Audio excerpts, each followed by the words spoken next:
Existem pessoas que vivem para ditar como os outros devem viver. Dizem como você deve cuidar do seu lixo, insistem em que você não fume, que não coma carne ou que ache salada sem graça. No emprego, essas pessoas querem barrar quem discorda delas. Ditam as regras de onde beber, onde comer, onde se divertir, onde trabalhar, em quem votar, como se vestir, com quem conviver. Na escola, são os que querem determinar quem participa da turma popular e quem fica de fora. Na vida, ditam regras aleatórias e às vezes momentâneas, que protegem a eles mesmos. Ameaçam todos os que não veem motivos para seguir essas regras. Assumem cargos, lideranças e até governos. Definem o que é o certo, o errado e exigem que as pessoas não só aceitem, como defendam suas definições. Alegam que vão atrapalhar ou melhorar a sua vida, mas embora se esforcem,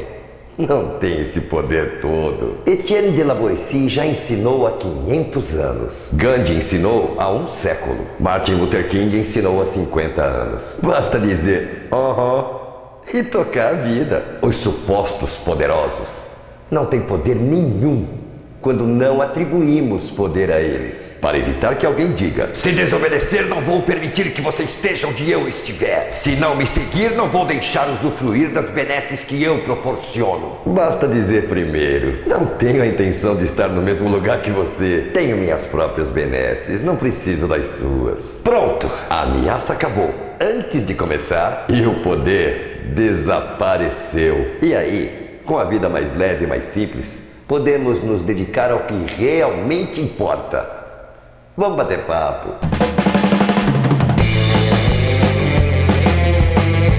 Boa, gente boa, estamos aqui de volta. Parecia que não, mas a gente volta com o Papo com Machado. Por enquanto, às segundas-feiras, 10 horas da madrugada. Mas isso vai mudar, tá? Isso vai mudar. O Papo com Machado não vai ser mais toda segunda-feira, 10 horas da madrugada. Vai ser segunda, quarta e sexta, 10 horas da madrugada. Só que de um jeito diferente, tá? Temos tido muitas perguntas, eu tenho recebido muito papo de muita gente, o que é muito legal, muito agradável. Então vou fazer assim: segundas, quartas e sextas eu vou responder perguntas. Uma pergunta por dia. Vou selecionando e vou respondendo. Fica de olho que a sua vai acabar aparecendo, tá? E uma vez por mês eu faço um papo desse, um pouco maior, com um pouco mais de tempo e um pouco mais extenso e com um tema a ser conversado. Assim a gente coloca mais vídeos no decorrer do mês e agiliza um pouco as respostas das perguntas que estão demorando. Quero, antes de começar, me desculpar pela voz, mas sabe como é que é? Em períodos de dublagem de Chaves, aquele bendito Kiko, que nem tá saindo agora, acaba com a garganta e eu gravei um dia antes, ontem. Então, no dia seguinte, sempre a voz fica um pouquinho mais rouquinha. Mas ela volta, ela melhora para eu voltar a dublar Kiko para vocês e o resto das coisas que tenho que dublar, preciso dublar. Vamos mandar uns abraços aqui pra galera que escreveu, mandando abraço, mandando beijo, mandando lembranças. O Matheus de Natal, no Rio Grande do Norte. O Vanderlei Oliveira, que toca a página Dublagem Uma Arte. O Bruno Martins, o Igor Sarmé, o Jairo Noice. E um beijaço, pra Valéria Costa. Valéria, eu sinto muito você ter me pedido para entregar recados, dar recados para uma pessoa a qual eu não tenho acesso. Ele não mora mais no Brasil, tá? Então eu não tenho grande contato, eu não tenho como passar os seus recados. Desculpa, sinto muito. E o menino que está escrevendo todo santo dia, falando aquela história da dublagem, do português, do Padre Quevedo. Olha, não adianta você escrever mais 50 vezes a mesma pergunta, não vai mudar a resposta. A resposta já foi dada e é aquela. A sua opinião é outra? Ótimo, mantenha a sua opinião. Não conseguiu minha concordância? Paciência, azar meu, né? Você mantém o seu pensamento, você mantém a sua ideia, você mantém a ideia de que, por exemplo, o Padre Quevedo é incompreensível. Eu sinto muito, eu continuo entendendo tudo que ele diz, então não vejo necessidade de dublar o Padre Quevedo para nada, mas nada, não vai mudar a resposta, tá? A resposta, se você continua com a mesma pergunta, a resposta vai ser sempre a mesma. Legal? Em todo caso, um abraçaço para você e eu quero mandar um beijaço especial para a grande atriz, dubladora, a grande figura nacional, Isaura Gomes. Um beijaço pra você, Isaura. E antes da gente tocar o papo, eu quero deixar aqui uma coisinha simpática para o meu amigo Guilherme Marques. Um cenarinho só pra ele por alguns segundos. Agora, eu vou sumir daqui, tá? Pra deixar um cenário visível pra ele. Aí, Guilherme, um cenário só pra você. Olha que beleza, que maravilha. É pra você curtir, aproveitar, usufruir. Olho em cada imagem dessas. Legal? E vamos seguir com o nosso papo. O nosso tema de hoje, bonecos, né? Foi, na verdade, sugerido por duas pessoas, pelo Igor Mairink, que toca a página Para Gostar de Dublagem, e pelo Thiago Silva. Os dois tocaram mais ou menos do mesmo assunto, a manutenção de voz em determinados atores e em determinados personagens. Ter sempre a mesma voz para aquele ator, a mesma voz para aquele personagem, certo ou errado, bom ou mal, é possível ou não é possível. Isso é um conceito, meus amigos, que remonta lá na década de 70, começo de 70, é o conceito de boneco. Foi uma coisa meio, para falar bem a verdade, para ser honesto, meio montada, meio criada para preservar o trabalho das pessoas. Essa era a intenção inicial, de verdade. Mas naquele tempo, existia o quê? Dois estúdios de dublagem em São Paulo, 2 no Rio de Janeiro, um grupo de 150 pessoas fazendo o trabalho. Era muito fácil manter a mesma voz para o mesmo personagem ou o mesmo ator, até porque não havia outra. Tinha pouca gente fazendo e todos estavam no mesmo lugar, todos estavam lá, só havia aqueles 2 lugares para trabalhar. Era muito fácil. O tempo foi passando e esse fácil já não ficou tão fácil. E na verdade a ideia de boneco, ela nunca existiu. Ela é só uma, como diz aqui o Thiago Silva, ele pergunta assim, se não é importante manter essa tradição na dublagem. Seria, Thiago, se fosse uma tradição, mas não é, é uma lenda. O boneco é uma lenda. Nunca aconteceu, nunca, nunca, nunca. Existe uma prioridade, existe sim. O Nelson Machado, como diz o Igor Mairink na mensagem dele, aliás, as duas mensagens, tanto a do Igor Mairink quanto a do Thiago Silva, que geraram esse papo nosso aqui, estão embaixo do vídeo, na íntegra, tá? O Thiago fala de manter a tradição. Sempre que alguém vai dublar, sempre que se fala em Superman, a voz tem que ser a do Guilherme Briggs. E sempre que havia um filme com o Robin Williams, tinha que ser comigo. Eu tinha que dublar o Robin Williams. Isso era uma tradição. Não é verdade. Tiago, não é verdade. No seu tempo de vida talvez tenha sido, mas o seu tempo de vida não é toda a história da dublagem nacional. Até bem pouco tempo atrás a coisa era bem diferente. Por exemplo, eu vou te dizer aqui, que de 77 a 97, o Superman foi dublado por Alexandre Lipiani, André Filho, Armando Tiraboski, Walter França, Luiz Fire Mota, Marcos Miranda, Mário Jorge Andrade, Maurício Barroso e Mauro de Almeida. Todos esses antes do Guilherme Briggs. Então, se alguém tinha que ser boneco, tinha que ter o boneco, quem é o dono? Qual deles é o dono? Fez primeiro. Qual deles seria o dono do Superman? Não tem. Não existe dono de personagem. Assim como o Robin Williams, que no caso, quando a gente fala em personagem, parece que está falando só de desenho, né? Não. O ator, para nós, acaba sendo um personagem. Não sou eu. Certo? Eu estou fazendo o trabalho de uma outra pessoa, então é um personagem, não sou eu que estou ali fazendo, eu estou interpretando outra pessoa. Então o Robin Williams, que eu dublei muitos filmes, muitos filmes do Robin Williams, mas mesmo isso não torna aquilo meu boneco, porque veja bem, dublaram Robin Williams no Brasil Afonso Amajones, André Filho, Armando Tiraboski, César Marchetti, Elcio Romar, Eudes Carvalho, Ézio Ramos, Garcia Júnior, Júlio Chaves, Marcelo Pissardini, Márcio Simões, Mário Costa, Orlando Drummond, Felipe Maia, Roberto Macedo, Sérgio Galvão, Silvio Navas e Tata Guarnieri. Percebe? Essa história do boneco não é uma tradição, porque nunca existiu, não acontece. A gente insiste, nós insistimos em tentar manter isso, mas é impossível.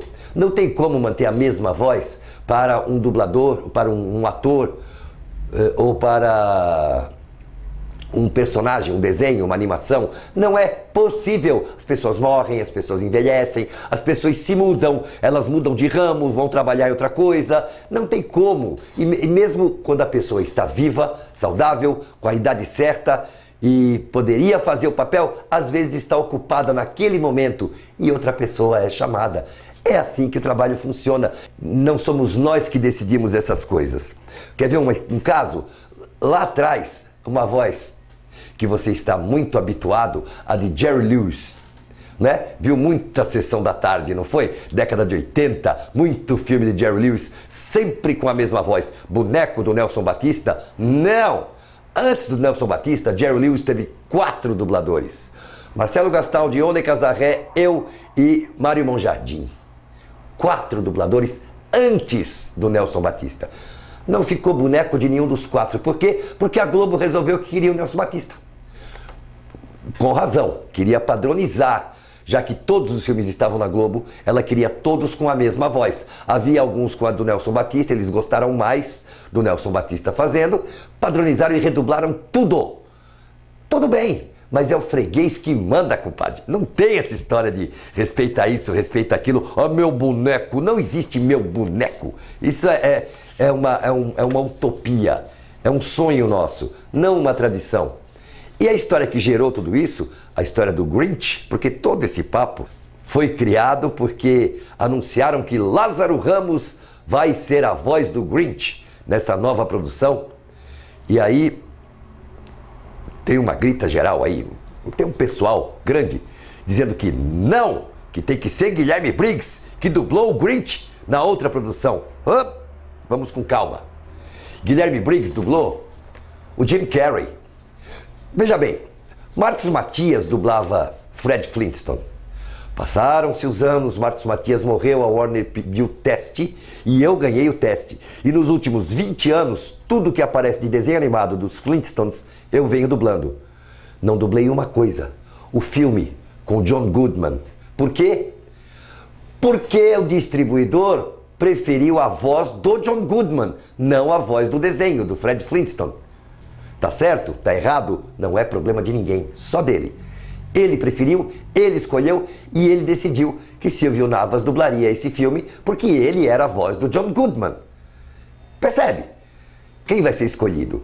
O dublador do personagem Grinch ou o dublador de Jim Carrey fazendo o Grinch? Porque o Grinch já teve a voz do Boris Karloff em 1966. Depois, em 2000, lá nos Estados Unidos, ele teve a voz do Jim Carrey. E agora está tendo a voz de Benedict Cumberbatch. Ora, no original ele teve 3 vozes diferentes, por que no Brasil ele tem que ter 3 vozes iguais? Não faz sentido.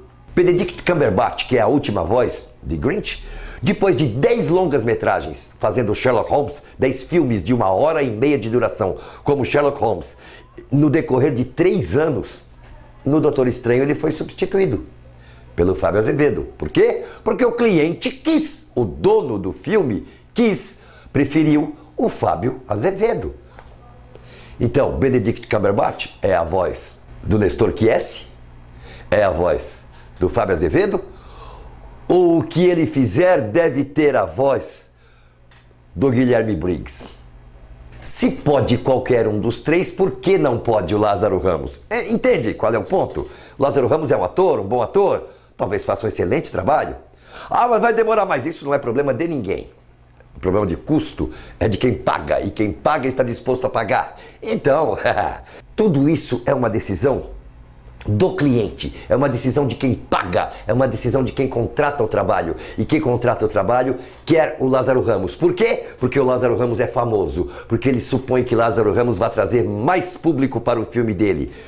O ponto seria, volto a insistir, mostrar para esse cliente, para esse estrangeiro que vem fazer esse teste aqui e que se baseia no mesmo princípio, a voz lá é de um ator famoso, a voz aqui tem que ser de um ator famoso, mostrar para ele que dubladores também são atores famosos. Se ele dissesse o Grinch dublado, por exemplo, por Guilherme Briggs, uma legião de fãs de Guilherme Briggs iria assistir ao filme. Se fizesse uma matéria dizendo o Grinch foi feito por Benedict Cumberbatch, vai ser dublado pela mesma voz que fez Sherlock, Nestor Chiesi, ou pela mesma voz que fez Doutor Estranho, Fábio Azevedo, A legião de fãs de cada um desses dois iria entupir os cinemas. O americano precisa entender isso, mas ele não vai entender sozinho. Nós temos que mostrar para ele, nós temos que deixar claro para ele que dubladores no Brasil também têm fãs. Dubladores americanos não têm. Quem são os dubladores americanos, por favor? Eles têm que chamar atores famosos mesmo. Dubladores no Brasil têm fãs. E seria bom o nome deles na porta do cinema. Atrairia público. Temos que mostrar isso uma hora, um dia, uma vez, em alguma matéria, em jornal, em TV, sei lá onde, na internet. Mostrar para o distribuidor que às vezes pode ser mais vantagem ter um dublador bem conhecido no filme dele do que um ator da Globo que vai gerar críticas, mesmo quando o trabalho tá bom. De qualquer maneira, respondendo aos dois meninos aqui, ao Igor Mairink e ao Tiago Silva, a tradição não existe, nunca existiu. Existe um discurso nosso falando da tradição, mas não há essa tradição. É de acordo com a necessidade, de acordo com a urgência, de acordo com o prazo de entrega, de acordo com a casa, de acordo com o cliente, de acordo com um monte de coisa. Boneco é uma tentativa que temos há 40 anos e que, como vocês viram, nunca funcionou muito bem.